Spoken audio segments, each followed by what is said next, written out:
And if you would, Phil, just if you could fill us in a little bit about what all this stuff's going to do. Where's it going to go? Where's it going to be used? Maybe that'll help us so we know what is the food pantry for and a little bit about that. He's only been here a month, so he may not know what we do with it all. But just kidding. I can make up anything. Yeah. I said welcome to Port Huron a little earlier. It's a little funny for me to say welcome since I've only been here a month myself. But prior to that, Sheila and I and our family, we were serving in Chicago for 12 of the last 15 years.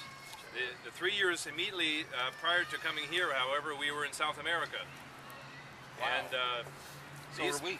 these mobile canteens make it down there too. They have... What country were you in? We were serving in Chile, and Bolivia, Peru, and Ecuador are also part of our territory. And I saw part of what you have going on is in Bolivia as well. And we have a lot of friends there in those countries. So we've had a lot of adjustments coming here. One of them is remembering to speak English most of the time. And another is just to find out what is going on around here. This canteen and our crew here in Port Huron, it does get out. We were out last weekend with Habitat for Humanity. They're putting up some walls of a house just south of town, and they called us up and said, hey, could you help feed our crew? And so not every time is disasters. Not always bad news when we're out. Sometimes we're in that kind of collaborative effort as well. And I think this is a good example. Part of what Dave was mentioning is that the clothing you're gathering, that will go to our thrift store, but we're going to be giving out in the whole backpack deal. I think it's maybe 3,000 children coming through here before too long, the back to school event in town. And they'll get vouchers to come to the store and they can get some back to school clothing. Obviously when we're doing that, we want to be collecting items that are suitable for young children. These are the younger elementary age children we're looking at, so we're not discouraging donations, but if they come in with their the garage sale leftovers, we might want to direct them to the thrift store. You don't have to know the address. Say, please call the Salvation Army or the thrift store and we'll arrange to pick that up. We want you to feel good about the collections you're making, and just to remind them that this is for the back to school event and they'll understand that. The primary emphasis today, though, I imagine will be on the food. It'll be filling the Beetles and the trucks or whatever trailers we gather there to help pick that up. That will go directly to our food pantry. And we have several hundred every month coming through.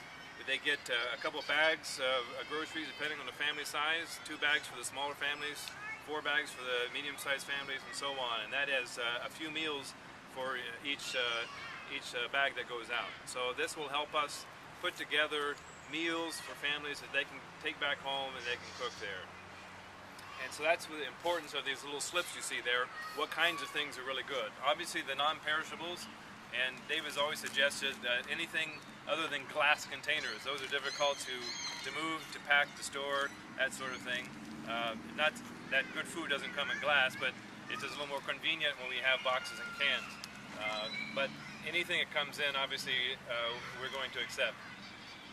The food pantry then is our big item.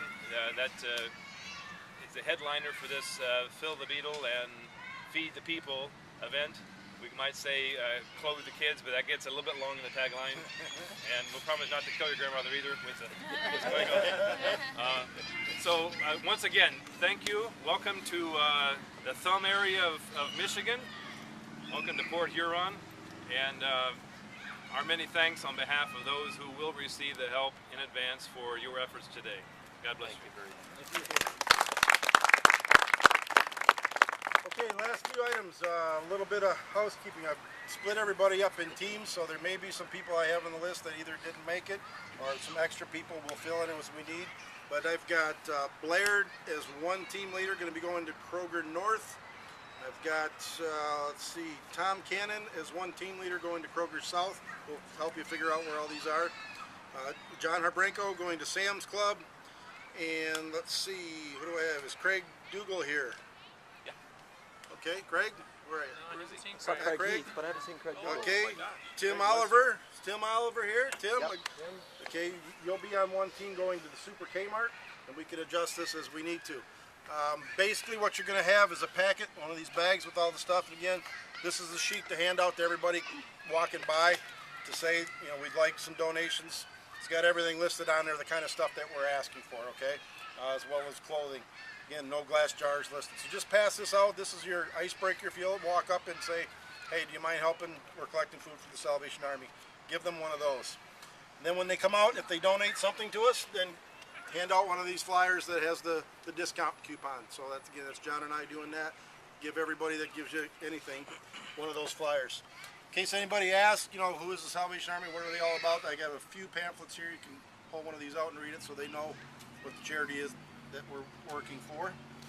And I think that's about it. Our plan is to kind of get the groups together. They're pretty much split up into kind of the north end of town and the south end of town. And what we'd like to do is split up in two groups, and we'll parade everybody that way. So we'll get everybody going in two different parades through town off to the location. So John will lead one, I'll lead the other, and we will get you up, get you set up, and then on to the next location. Again, once you guys are there in place, it's from 1:30 to 4. Tackle them, flag them down, whatever you got to do to make them stop and listen to you. And same on the way out. Shake them down if they aren't giving you anything. Be polite. And then again, John and I and some of these other will go out and collect everything else. We're all going to meet up at Walmart. When you're done at 4:30, go ahead and shut it down. Bring everything you have up to Walmart. If your Beetles get full, we've got, I hope, at least 2 or 3 cars at each location. Call either John or myself, whichever team you're on, and we'll come and unload it and run it up to the trailer up there. We're going to store everything in the trailer. So, and the only other thing I'm not sure, if you run out of flyers, kind of gauge that. That's the one thing, again, trying to keep costs down. If we need to get some printed up, you know, if you're there a half hour and you're 3/4 of the way through, you better give me a quick call. We'll try to get some more printed up and get them out to you. Other than that, is there any other questions anybody have on what we're doing? How many people have never done a Fill the Beetle event before? Got a few? Cool. All right. For those of you who haven't done one before, Mr. and Mrs. Everitt, this is the 9th year that we've been doing this around the world. And this has never been organized. This has never been organized to this effect, to have this much impact on a single community.